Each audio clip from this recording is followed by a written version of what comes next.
Hello to all my super heroes. Board exam के अब कुछ ही दिन बचे हैं और हम आपके लिए लेकर हाजिर हैं फुल रिवीजन वाली क्लास, जिसमें हम लिटरेचर प्लस ग्रामर के सारे कॉन्सेप्ट डिस्कस करेंगे, plus most important questions discuss करेंगे जो कि आपके एग्जाम में पूछे जाने की बहुत ज़्यादा संभावना है। प्लस स्टोरीज, लेटर्स, एप्लीकेशन सब कुछ डिस्कस करेंगे। आपका कंप्लीट रिवीजन होने वाला है इस क्लास से। चलिए स्टार्ट करते हैं। ये लीजिए सबसे पहला प्रश्न आपके सामने। Why does Derry's mother not want him to go back to visit Mr. Limb?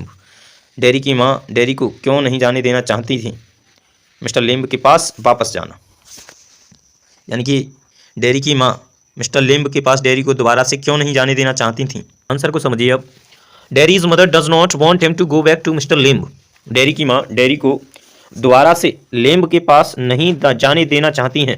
Because क्योंकि सी थिंग्स वह सोचती हैं mister limb is a stranger. Mister limb एक स्ट्रेंज एंड डेंजरस पर्सन है। मिस्टर लिम्ब एक अजनबी और बहुत ही खतरनाक व्यक्ति है। सी इज अफ्रेड, वह डरती हैं दैट कि ही मे हार्म हर सन, वह उनके लड़के को हानि पहुंचा सकता है।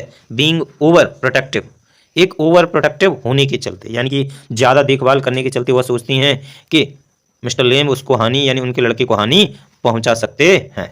सी does not trust Mister Lamb, वह मिस्टर लिम्ब पर विश्वास नहीं करती हैं। And wants to keep Derry safe from any possible danger, और वह डेरी को किसी भी आने वाले खतरे से, किसी भी संभावित खतरे से दूर रखना चाहती है।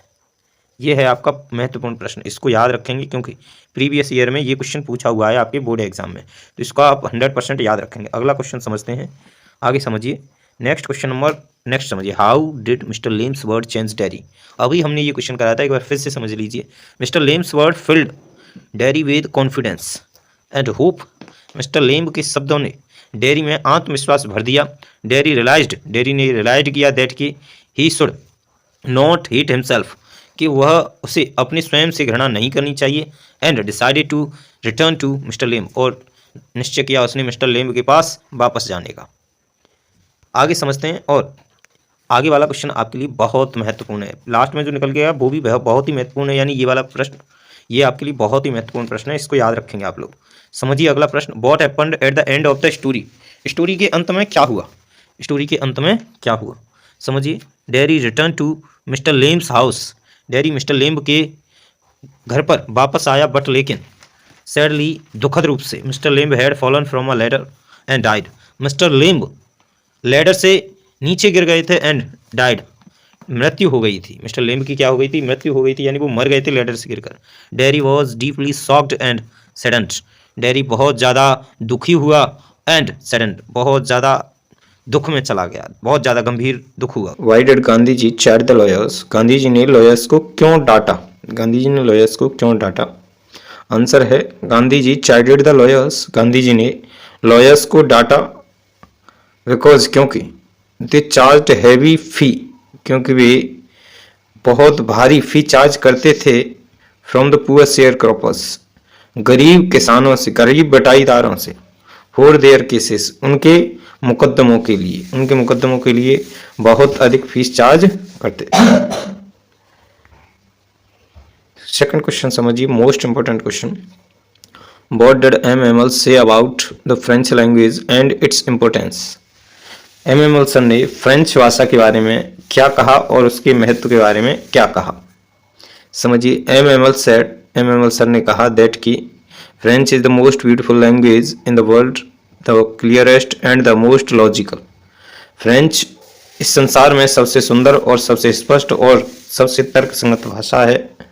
साथ ही उन्होंने कहा, ही एडवाइज्ड, उन्होंने सलाह दी, the people of Alsace and Lorraine और अल्सास के लोगों को, never to forget their mother tongue, उन्हें अपनी मातृभाषा को भूलना नहीं चाहिए। बिकॉज क्योंकि a language is the key to freedom for enslaved people, गुलाम लोगों के लिए भाषा एक चाबी है स्वतंत्रता की। गुलाम लोगों के लिए भाषा एक स्वतंत्रता की चाबी है। नेक्स्ट क्वेश्चन समझिए, जो कि आपके एग्जाम के लिए बहुत ज़्यादा इंपॉर्टेंट है। ये question the tiger king chapter से है, द टाइगर किंग चैप्टर से। ये लास्ट मोमेंट रिवीजन है, बस last minute. Why did the maharaja decide to marry, महाराजा ने शादी करने का निश्चय क्यों किया? आंसर समझिए, the maharaja decided to marry, महाराजा ने शादी करने का निश्चय किया अ प्रिंस, एक राजकुमारी से, फ्रॉम अ स्टेट, एक राज्य की राजकुमारी से शादी करने का निश्चय किया, इन रिच इन टाइगर्स, जिसका स्टेट टाइगर्स से रिच हो, यानी कि जिसमें बहुत सारे टाइगर्स हों, सो इसी सो दैट ताकि he could Hunt more tigers, ताकि वह अधिक शिकार कर सके टाइगर्स की, and complete the number of 100 tigers, और 100 टाइगर्स का नंबर पूरा कर सके। यानी कि उन्होंने, आपको पता है कि शपथ ली थी, तो क्वेश्चन ये भी पूछा जा सकता है, व्हाट वाज द वो ऑफ महाराज, महाराज की शपथ क्या थी? ये आपके लिए बहुत इंपॉर्टेंट क्वेश्चन है, मोस्ट रिपीटेड है, अच्छे से प्रिपेयर करिए। चलिए नेक्स्ट समझाते हैं क्वेश्चन आपको। नेक्स्ट क्वेश्चन है, what was the plight of ragpickers, ragpickers की क्या क्या मुसीबतें थीं, क्या समस्या थी, रेगपिकस की क्या समस्या थी? Ragpickers lived a very poor life, ragpickers यानी कचरा बीनने वाले लोग बहुत ही गरीब जीवन बिताते थे।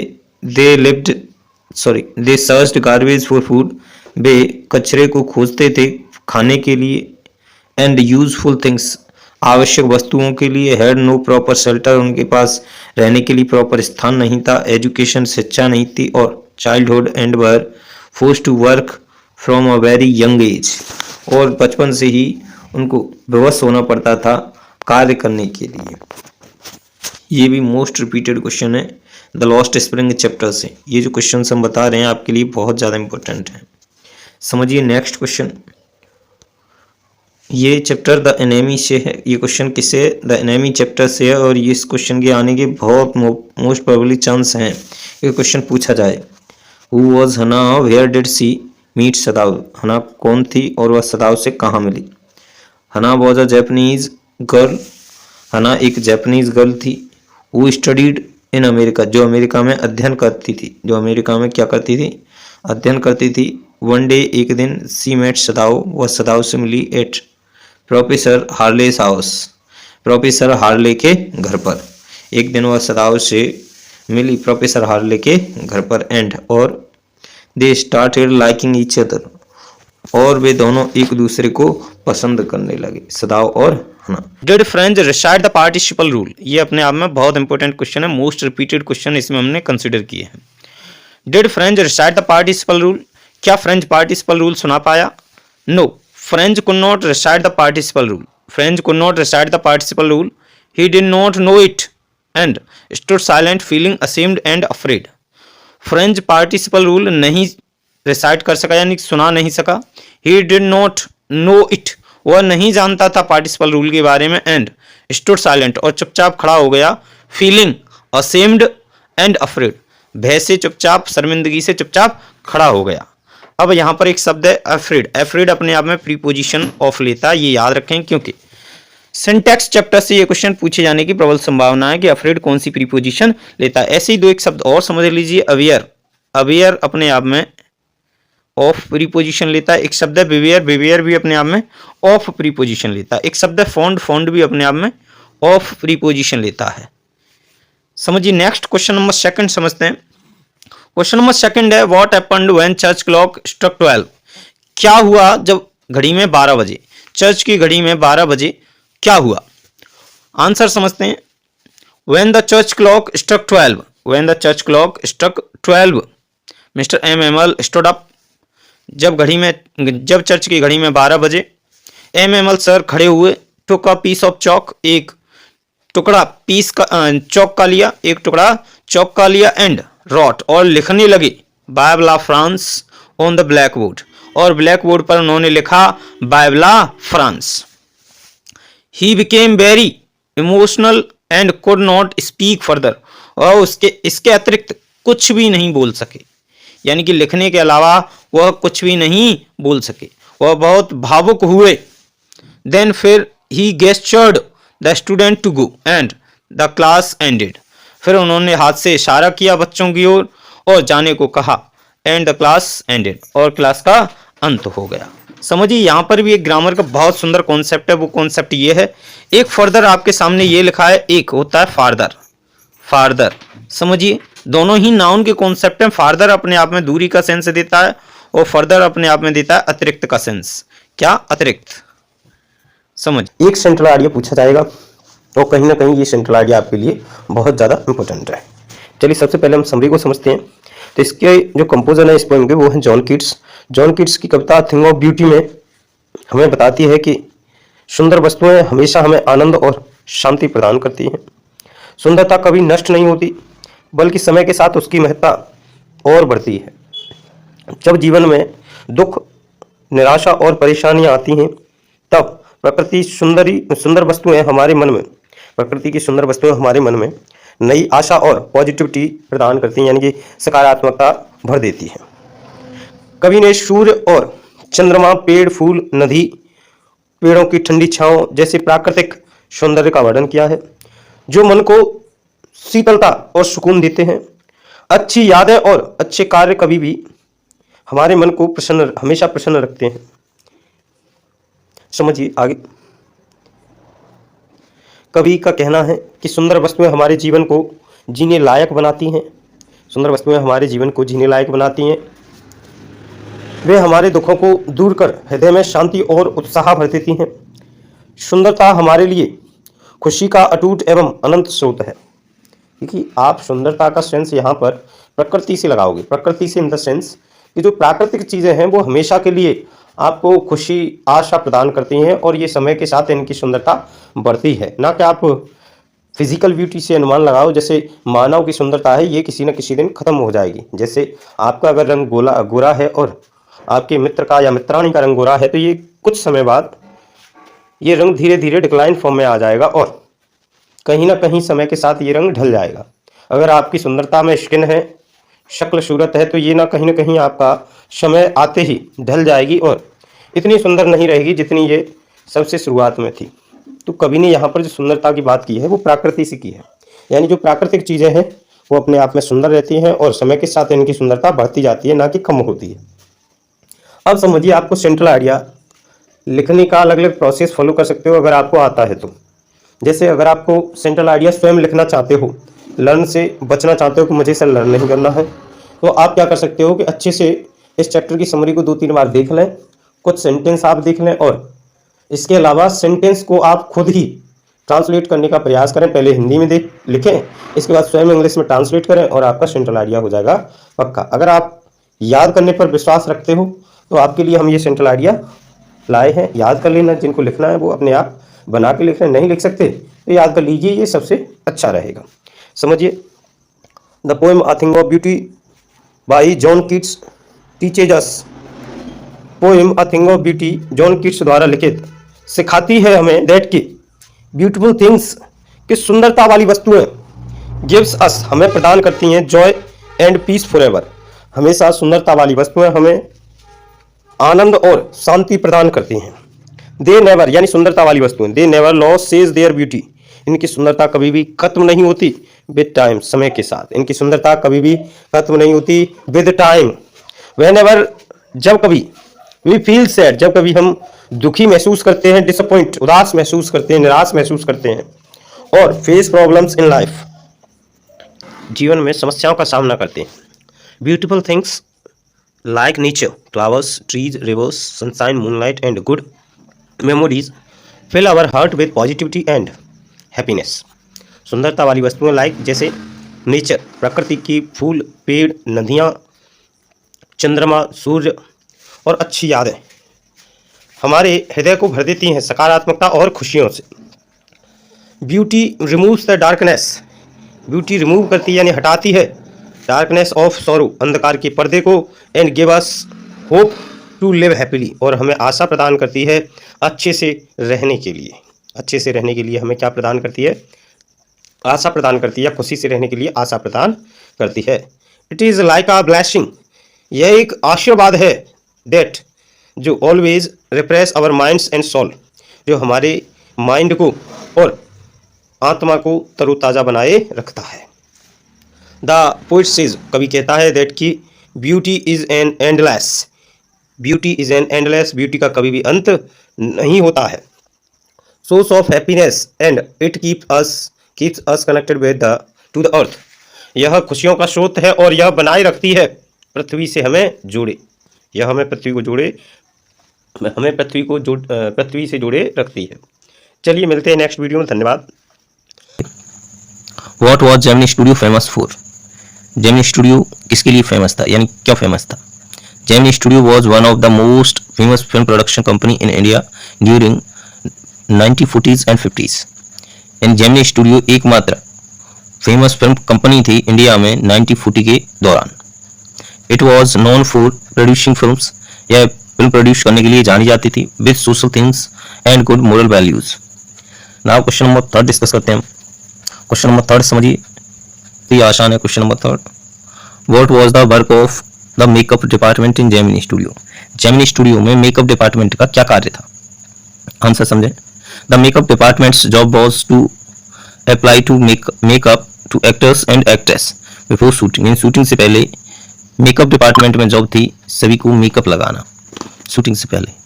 They used pancakes makeup bye max factor, way pancake brand का यूज करते थे। एंड और the department was always full of activity, यानी कि हमेशा ये डिपार्टमेंट क्या रहता था, एक्टिव रहता था। नेक्स्ट क्वेश्चन समझिए, what problem did the makeup artist face? Makeup artist कौन सी प्रॉब्लम फेस करते थे during makeup? The makeup artist often made the actors face too shiny and patchy. जो मेकअप आर्टिस्ट थे वो बनाते थे एक्टर्स का फेस शाइनी और पेची बनाते थे। एंड और ड्यू टू इसी कारण से पुअर लाइटनिंग, यानी कि कम लाइट की वजह से they could not get the right tone, इसीलिए उनको राइट टोन नहीं मिलता था। The result was often unnatural and overdone makeup, और इसके परिणाम स्वरूप कभी कभी अननेचुरल और बहुत ज्यादा यानी कि ओवरडन मेकअप हो जाया करता था, यानी बहुत ज्यादा मेकअप हो जा रहा था। नेक्स्ट क्वेश्चन नंबर 5 समझिए, what was the atmosphere of Gemini studios like? Gemini Studio में क्या एटमॉस्फेयर था? The atmosphere of Gemini studio was friendly. Gemini studio का जो एटमॉस्फेयर था वो बहुत ही फ्रेंडली था, सिंपल था। And filled with humour and gossip, जो खुशी से भरा हुआ था और बातों से भरा हुआ था। Most of the employees were dreamers and poets, ज्यादातर एम्प्लॉइज ड्रीमर्स होते थे, पोइट होते थे। Who had little knowledge of films, जिनके पास बहुत कम नॉलेज होती थी फिल्मों की। बट लेकिन loved to talk about literature and politics, लेकिन फिर भी पॉलिटिक्स और लिटरेचर के बारे में बात करना पसंद करते थे। क्वेश्चन नंबर 6 समझिए, और ये वाला क्वेश्चन आपके लिए बहुत ज्यादा इंपॉर्टेंट है। आपकी बोर्ड एग्जाम में इस क्वेश्चन के आने की प्रबल संभावना है। समझिए, who was Subbu, why was he consider the number 2 at Gemini Studio? Gemini Studio में कोटामंगलम सुब्बू को सेकंड पोजीशन पर क्यों कंसीडर किया जाता था? एंड सुब्बू कौन था? Subbu was a talented, loyal and multi talented man. Subbu talented, loyal और बहुत अधिक ज्ञानवान व्यक्ति था। Who worked eight Gemini studio, जो जेमिनी स्टूडियो में कार्य किया करता था।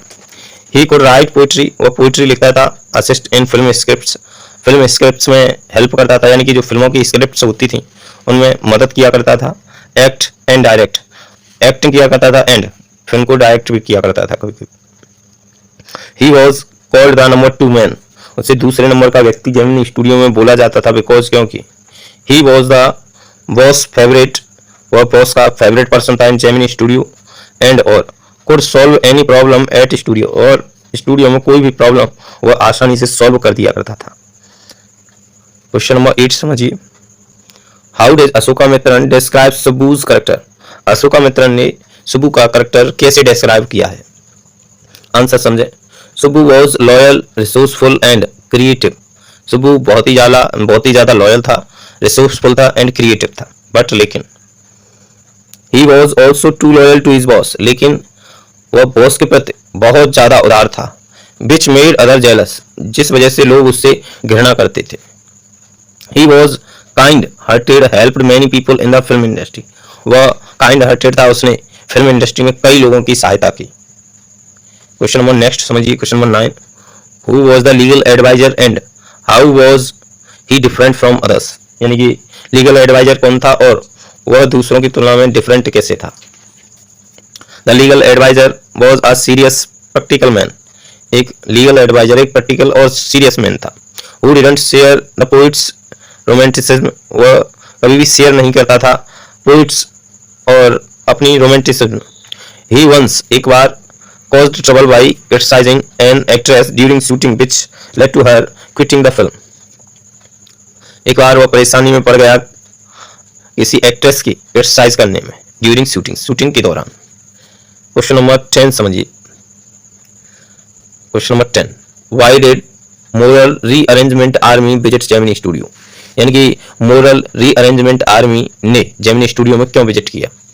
The moral rearrangement army, short में MRA, a group of actors and social reformers, ये ग्रुप था सोशल रिफॉर्मर्स का, एक्टर्स का, visited to spread moral values through stage plays. Their plays had strong moral messages and were appreciated by Gemini staff.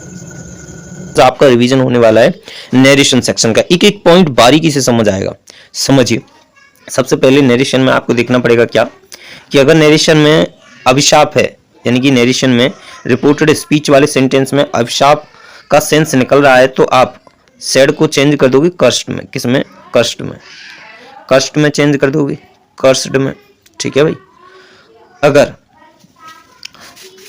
Reported speech का जो sense है वो शुभकामना में निकल रहा है, किसमें? शुभकामना में निकल रहा है, तो आप क्या करोगे कि सैड टू को चेंज कर दोगे विश्ड में।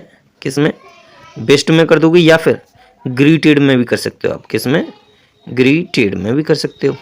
अगला पॉइंट समझिए। अगला पॉइंट ये है, यदि रिपोर्टेड स्पीच के सेंटेंस में ईश्वर से प्रार्थना का सेंस निकलेगा तो आप चेंज करोगे सेड टू को प्रेड में। किसमें? प्रेड में। और सभी कंडीशंस में कंजक्शन दैट ही आएगा, यानी कि इन सभी कंडीशंस में क्या आएगा? कंजक्शन दैट ही आएगा, बिकॉज रिपोर्टेड स्पीच का एक कंप्लीट सेंटेंस लिखा होगा और आपको पता है कंजक्शन सेंटेंस टू सेंटेंस जोड़ने का काम करता है, या तो वर्ड टू वर्ड जोड़ेगा, यानी कि जोड़ेगा लगभग सेम को, दोनों को। आगे समझिए, गुड मॉर्निंग और जो आपका गुड नाइट वाला कॉन्सेप्ट बनता है वो और समझ लीजिए अच्छे से। जैसे अगर गुड मॉर्निंग दे रखा है, सिंपली क्या दे रखा है? Good morning. गुड मॉर्निंग अगर दे रखा है रिपोर्टेड स्पीच में, तो इसके लिए आप सैड को बेस्ट में चेंज करोगे, बेस्ट में, या फिर ग्रीटेड में चेंज करोगे। किसमें? ग्रीटेड में। अगर गुड बाय और गुड नाइट दे रखा हो, गुड बाय और गुड नाइट, गुड बाय और गुड नाइट, गुड नाइट और गुड बाय, तो आप क्या लगाओगे? फिर सैड के प्लेस पर आप लगाओगे बैड। क्या लगाओगे? बैड। और कंजक्शन की नीड आने पर ही कंजक्शन यूज होगा, अन्यथा कंजक्शन यूज नहीं होगा। सबसे पहला पॉइंट तो यही आपको अच्छे से प्रिपेयर करके रखना है, बिकॉज अगर सेंटेंस ही नहीं दे रखा है रिपोर्टेड स्पीच में तो आप कंजक्शन क्यों यूज करोगे?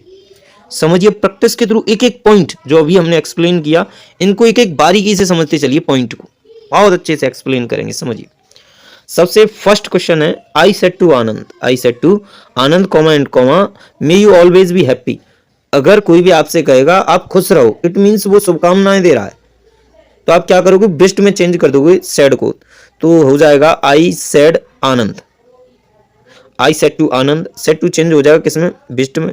आई विश्ड आनंद, कंजक्शन दैट लगेगा, हम पहले ही बोल चुके हैं। आपको पता है यू ऑब्जेक्ट है, सेकंड पर्सन है, और सेकंड पर्सन हमेशा ऑब्जेक्ट से चेंज होता है, सॉरी सब्जेक्ट है इधर, और आपको पता है सेकंड पर्सन है, सेकंड पर्सन ऑब्जेक्ट से चेंज होता है। तो आनंद के अकॉर्डिंग हमने प्रोनाउन लगा दिया ही, और मे का चेंज हो जाएगा माइट ऑलवेज बी हैप्पी। तो करेक्ट सेंटेंस हो जाएगा I wished Anand that he might always be happy. Question number next यानी सेकंड को समझिए। The beggar said to me comma inverted comma may you prosper in your venture, may you prosper in your venture. Prosper means समृद्ध होना, यानी कि तुम समृद्ध बनो। अब इसमें समृद्ध बनोगे आप, तो मैं विश कर रहा हूं या कर्स कर रहा हूं, यानी कि विश्ड कर रहा हूं। तो समझिए, the beggar wished me, conjunction that लगेगा, you second person and second person change according to the object of reporting verb, and object कौन है? मी। मी के अकॉर्डिंग जो आएगा प्रोनाउन वो आएगा आई माइट प्रॉस्पर, और आप देखोगे योर पॉजेसिव केस है यू का, जो यू के अकॉर्डिंग आया, एंड आई के अकॉर्डिंग आ जाएगा माई वेंचर। तो करेक्ट सेंटेंस हो जाएगा the beggar wished me that I might prosper in my venture. Question number third समझिए। He said to me comma and comma may you prosper in life, वही वाला repeat हो गया again. He wished me that I might prosper in life, क्या है? In life. Question number 4 से फिर से समझिए एक बार, सारी चीजें रिवीजन हो जाएंगी, बिल्कुल टेंशन ना लें। He said to his teacher, उसने अपने टीचर से कहा comma and comma good morning sir. तो अभी हमने आपको बताया तो गुड मॉर्निंग के प्लेस, जब गुड मॉर्निंग आए तो सेड टू के प्लेस पर बेस्ट यूज कर दें या फिर ग्रीटेड यूज कर दें। तो he greeted his teacher, he greeted his teacher good morning sir, good morning sir. Good morning इधर मिस हो गया है तो गुड मॉर्निंग रेस्पेक्टफुली भी कर सकते हो, बट गुड मॉर्निंग इधर मिस है, गुड मॉर्निंग। समझिए क्वेश्चन नंबर नेक्स्ट समझिए। She said comment comma may God bless her with a son. तो गॉड शब्द जब भी यूज हो रहा है तो कहीं ना कहीं प्रे यूज हो रहा है, यानी कि प्रार्थना की बात हो रही है। तो आप करोगे सी प्रेड, उसने प्रार्थना की, दैट की। गॉड अपने आप में सब्जेक्ट है तो सब्जेक्ट बन जाएगा, मे का माइट हो जाएगा, might bless her with a son, correct हो जाएगा। She prayed that God might bless her with a son. Question number 6 समझिए। Ram said to his friend comment comma may you lead a happy life. इसमें भी wish किया जा रहा है कि आप अपना लंबा जीवन जिए, इसमें विश किया जा रहा है। तो Ram wished his friend that he might lead a happy life. ये जो हम करा रहे हैं ये एक्सीलेंट 12th क्लास की एक्सीलेंट के क्वेश्चन है। आपके बोर्ड एग्जाम 12th और 11th 9th 10th चारों क्लास के लिए बहुत ज़्यादा महत्वपूर्ण है, यानी कि बोर्ड एग्जाम 10th और 12th के लिए तो मस्ट एकदम, इनसे ही क्वेश्चन बनेगा, गारंटी है। 2 मार्क्स यहाँ से श्योर हैं आपके, अच्छे से प्रिपेयर करिए, बस एक एक पॉइंट बारीकी से समझते चलिए, यहाँ से 2 मार्क्स डेफिनेट हैं। क्वेश्चन नंबर 7 डिस्कस करते हैं, समझिए। क्वेश्चन नंबर 7 है my sister said to me comment comma may you succeed in your examination. My sister wished me that, wished me that, समझिए विश्ड मी दैट, यहाँ conjunction miss हो गया है, conjunction that लगेगा। और आपको पता है यू चेंज होगा, मी से तो आई हो जाएगा, I might success in my exam, in my exam तो करेक्ट हो जाएगा। My sister wished me that I might success in, succeed हो जाएगा, सक्सीड, ये सक्सीड ही रहेगा पूरा, succeed in my examination. Question number 8 को समझिए।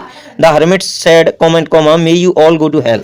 समझिए आप देखेंगे हर्मिट किसको श्राप दे रहे हैं, यानी कि बहुत सारे लोगों को श्राप दे रहे हैं। तो आप कर दोगे द हर्मिट कर्स्ड दैट। अब आप देखोगे कि ऑब्जेक्ट यहाँ पर है नहीं, लेकिन आप देखोगे रिपोर्टिंग वर्ब में ऑब्जेक्ट अज्यूम करते समय आपको एक फॉर्मूला अप्लाई करना है या फिर सेंस, अपना सेंस ऑफ ह्यूमर यूज करना है।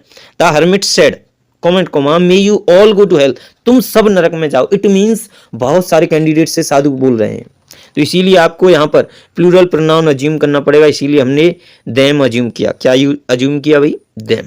और देम के अकॉर्डिंग अगर आप यू को चेंज करोगे तो हो जाएगा they might all go to hell. Question number 9 समझिए। Mohan said comment comma may you have a happy journey, may you have a happy journey. तो मोहन विश्ड मी दैट, यहाँ भी टाइपिंग एरर है, विश्ड मी दैट, कंजक्शन लगा दो that इधर, फिर आप करोगे यहाँ पर ऑब्जेक्ट के अकॉर्डिंग यू को चेंज करोगे तो विश्ड मी, यानी कि आप देखोगे मोहन विश्ड मी अज्यूम किया ना हमने, तो मी अज्यूम किया, इसके अकॉर्डिंग आई हो जाएगा, I might have a happy journey, खत्म। क्वेश्चन नंबर 10 समझिए एंड, आज की क्लास का ये लास्ट क्वेश्चन है। They said to me comment comma many happy returns of the day. समझिए इसमें भी कहीं ना कहीं वेस्ट की जा रही है, they wished me, conjunction that, many happy returns of the day, खत्म। चलिए मिलते हैं नेक्स्ट वीडियो में, आज के लिए इतना ही।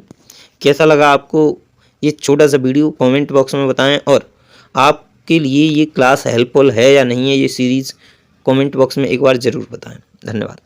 प्रत्येक वर्ष पूछा जाने वाला लेटर है, लेटर या एप्लीकेशन से आपका 10 मार्क्स का क्वेश्चन हर बार पूछा जाता है, ये निश्चित है, और मैक्सिमम टाइम रिपीटेड यही वाला लेटर है। सो स्टार्ट करते हैं, समझिए, क्योंकि 10 नंबर की बात है, बहुत अच्छे से समझिए। तो यह किस पर बेस्ड है? तो ये कंप्लीटली बेस्ड होगा अपने प्रिंसिपल को एक लेटर लिखना, अच्छे से बुक्स अरेंजमेंट करना लाइब्रेरी के लिए। समझिए सबसे पहले आप पैटर्न फॉलो करेंगे, पैटर्न में भी एक स्ट्रिक्ट पैटर्न फॉलो करना है, मेंटेन इस तरीके से चीज़ें करनी है कि सीक्वेंस में लगी हुई होनी चाहिए, टू के जस्ट नीचे द प्रिंसिपल होना चाहिए, नहीं आप इस कोने से उस कोने में उठा के रख दो या बीच में रख दो, तो इसके ना कहीं एग्जामिनर समझ जाएगा कि इसको ना 2% नहीं आता। अगर स्टूडेंट को 2% नहीं आता तो मार्क्स किसके देगा एग्जामिनर? इसीलिए आपको जब आंसर राइटिंग करनी है या फिर कुछ अच्छे से लिखना है तो अच्छे नंबर गेन करने के लिए एकदम सीक्वेंस में अच्छे से चीज़ें मेंटेन करनी है। समझिए, सबसे पहले आप लिखोगे टू द प्रिंसिपल, आप अपने स्कूल का या कॉलेज का नाम पुट कर सकते हैं, XYZ inter college and city name डाल दोगे। नेक्स्ट आपको सब्जेक्ट बताना होता है, आप किसके लिए और क्यों पत्र लिख रहे हो। Subject request for better arrangement of books in the library, library में बेटर अरेंजमेंट करना बुक्स का। समझिए, यहाँ से मेन पॉइंट स्टार्ट होता है, रेस्पेक्टेड सर और मैडम, रेस्पेक्टेड सर और madam, with due respect I beg to say that I am a student of 12th class in your school, मैं आपके विद्यालय में 10वीं कक्षा का छात्र हूँ और मैं कहना चाहता हूँ, I want to bring your kind notice that the arrangement of books in your library is not proper. It means library में बुक्स का जो अरेंजमेंट है वो प्रॉपर नहीं है।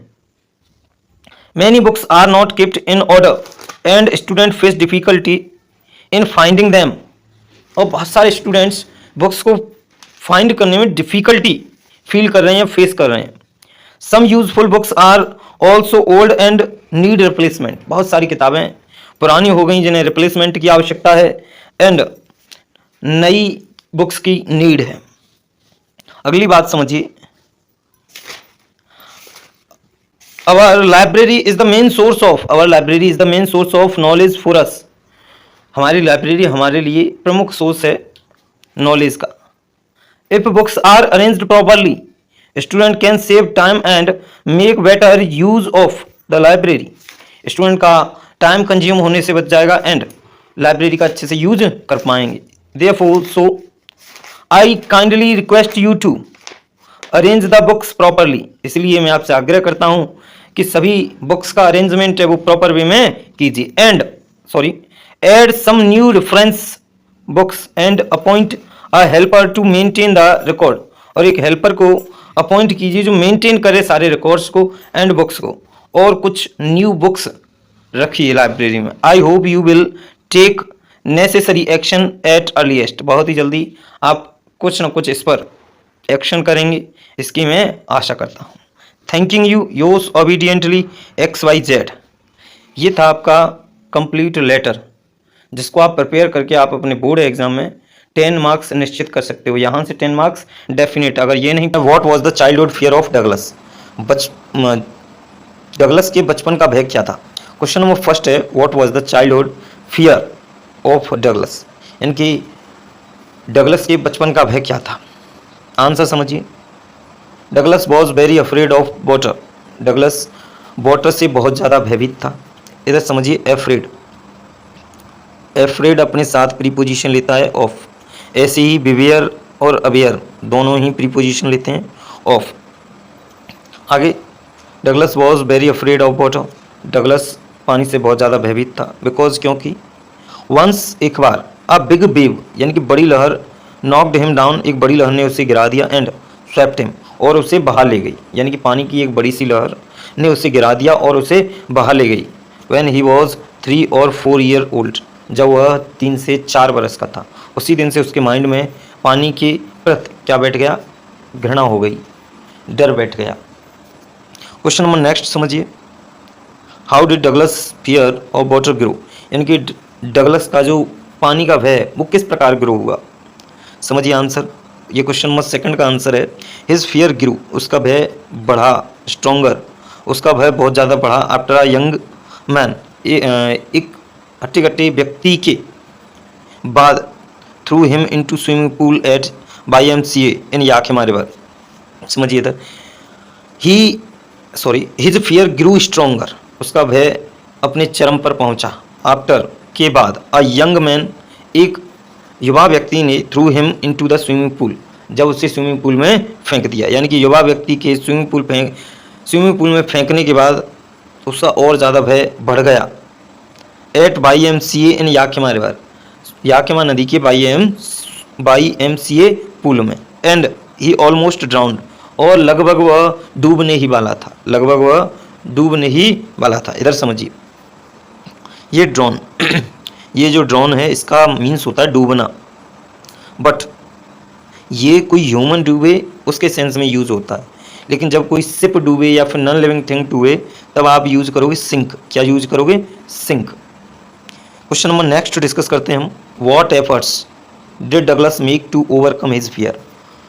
अपने भय पर विजय प्राप्त करने के लिए उसने क्या प्रयास किए, यानी डगलस ने क्या प्रयास किए अपने भय पर विजय प्राप्त करने के लिए? आंसर समझिए। He hired a swimming instructor. उसने सबसे पहले एक स्विमिंग इंस्ट्रक्टर हायर किया। Who trained him. जिसने उसे ट्रेंड किया स्लोली, धीरे धीरे। And step by step. जिसने उसे धीरे धीरे स्टेप बाय स्टेप ट्रेंड किया। अनटिल जब तक he gained confidence in water. जब तक उसे पानी में क्या नहीं आ गया? कॉन्फिडेंस प्राप्त नहीं हुआ। समझिए इधर अनटिल और अनलेस में डिफरेंस है। ये ग्रामर के कॉन्सेप्ट्स हैं जो एक्सप्लेन कर रहे हैं आपको, ये मस्ट हैं क्योंकि सिंटैक्स आपके बोर्ड एग्जाम में 4 मार्क्स कंटेन करता है।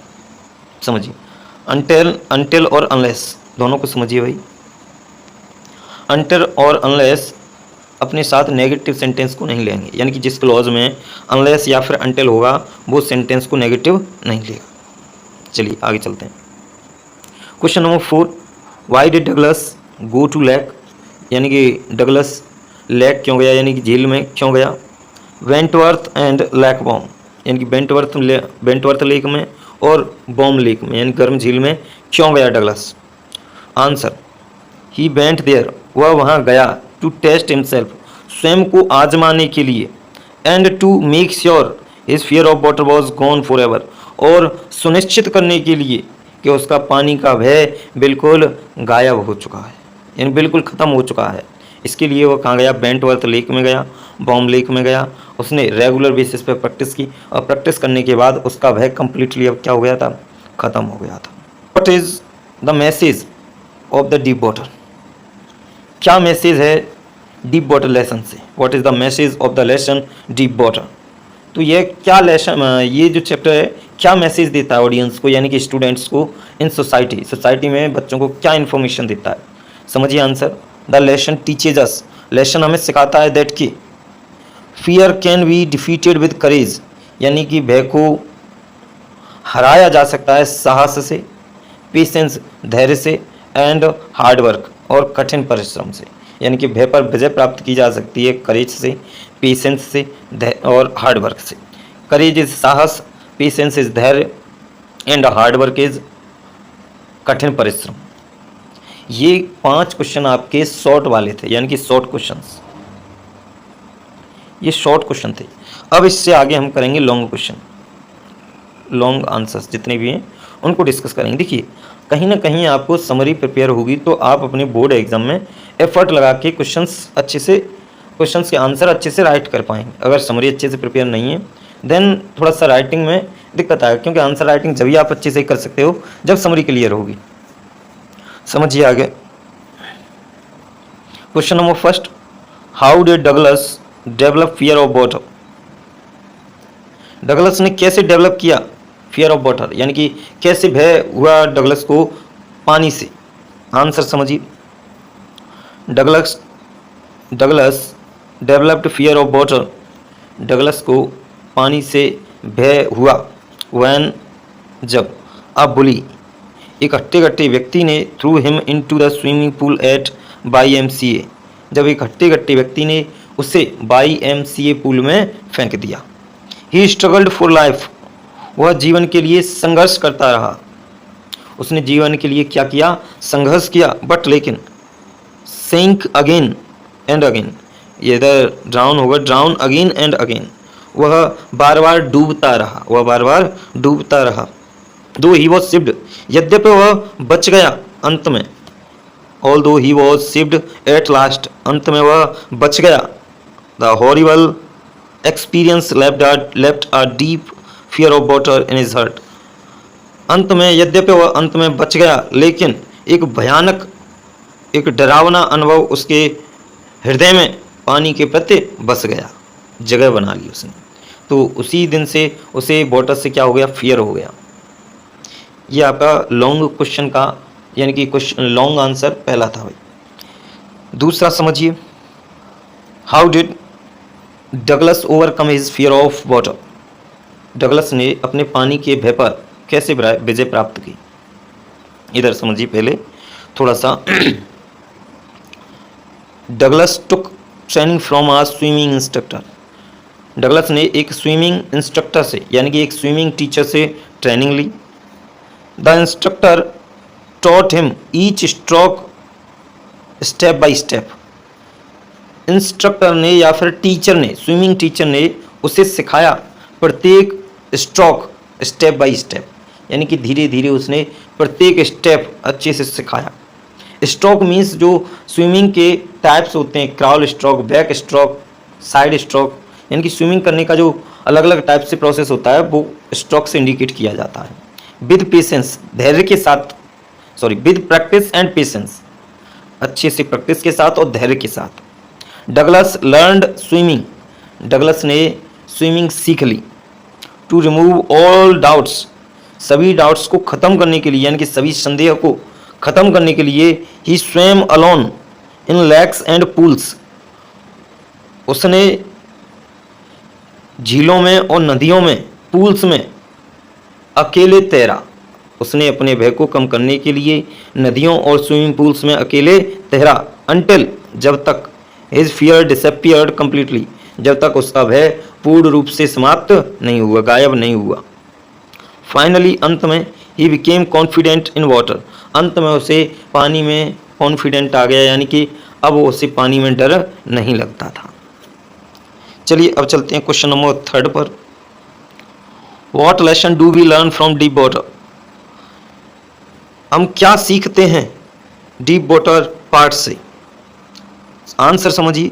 The lesson teaches us, lesson हमें सिखाता है दैट कि fear is our biggest enemy, भय हमारा सबसे बड़ा दुश्मन है, भय हमारा सबसे बड़ा दुश्मन है।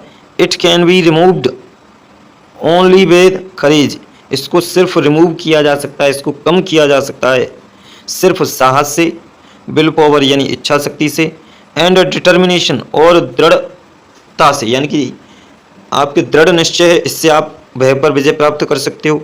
इच्छा, साहस, इनसे आप भय पर विजय प्राप्त कर सकते हो।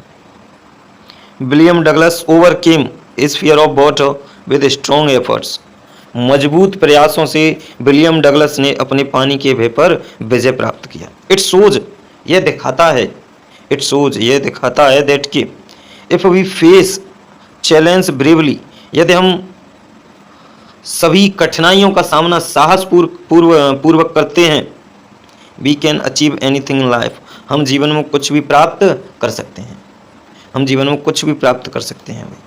ये था आपका क्वेश्चन नंबर 3 का आंसर। नेक्स्ट क्वेश्चन हम समझते हैं। नेक्स्ट क्वेश्चन नंबर 4 समझिए इधर। How did the author develop fear of water, यानी कि ऑथर को जो पानी से भय था वो कैसे डेवलप हुआ। The author developed a fear of water, author को पानी से भय हुआ when he was very young, जब वह बहुत छोटा था। वंस, एक बार, at the beach, a strong wave knocked him down, एक स्ट्रॉन्ग वेव आई जो उसे बहा ले गई। एंड ही वॉज फ्राइटेंड, और वह बहुत जोर से डर गया। लेटर, बाद में, एट YMCA पूल, बाद में YMCA पूल पर, अ बिग बॉय, एक बड़े लड़के ने, threw him into the deep side of the pool, बड़े लड़के ने उसे एक गहरे पूल में फेंक दिया। ही स्ट्रगल्ड एंड ऑलमोस्ट ड्राउन्ड, उसने बहुत संघर्ष किया और डूब गया, यानी कि डूबता रहा। दीज बैड एक्सपीरियंसेस, ये बुरे अनुभव, made him afraid of water, इन बुरे अनुभवों ने उसे पानी से भय प्राप्त करवा दिया। This fear troubled him for many years and stopped him from enjoying water activities, इस भय ने उसे बहुत परेशान किया। फॉर मैनी ईयर्स, बहुत वर्षों तक, एंड और, stopped him from enjoying water activities, और उसे पानी की गतिविधियों से आनंद प्राप्त करने के लिए, आनंद प्राप्त करने से रोका कि तुम पानी में नहीं जा सकते। यह 316 DV सेट में आई हुई स्टोरी है। आपके बोर्ड एग्जाम में 5 मार्क्स स्कोर करती है स्टोरी, जो हिंदी से इंग्लिश में ट्रांसलेट करनी होती है। तो कहीं ना कहीं आपको 50 to 60 स्टोरीज ट्रांसलेट कर लेनी है, जिससे क्या है कि बोर्ड एग्जाम में आप स्टोरी बहुत अच्छे से कर पाओ, क्योंकि ज़्यादातर स्टोरीज रिपीटेड ही होती हैं। इसीलिए आपको स्टोरी बार बार ये प्रैक्टिस करनी है, जिससे क्या है कि स्टोरी वाला पोर्शन आपका एकदम क्लियर हो जाए। तो इसीलिए आपको बहुत अच्छे से चीज़ें समझनी है, क्लियर करनी है, और 5 नंबर अपने यहाँ से पक्के करने हैं। स्टार्ट करते हैं, चलिए। प्राचीन काल में विक्रमादित्य नाम का एक राजा इस देश में राज्य किया करता था। प्राचीन काल में विक्रमादित्य नाम का एक राजा इस देश में राज्य किया करता था। समझिए इधर, in ancient time there was a king named Vikramaditya who ruled over, और इधर लगाना ruled over this country. In ancient time there was a king named Vikramaditya who ruled over this country. Ruled over हम इसीलिए कर रहे हैं बिकॉज ये fix phrase है, रूल के साथ ओवर प्रीपोजिशन आएगा, रूल्ड ओवर। नेक्स्ट लाइन समझिए इधर, वह बड़ा न्यायी राजा था। ही was a very just king. या फिर इसको दूसरे तरीके से अगर आप लिखना चाहो तो लिख सकते हो आप, he was a very just able king. अगली लाइन समझिए, आज भी लोग उसके न्याय की प्रशंसा करते हैं। इवन टुडे, आज भी people praise his sense of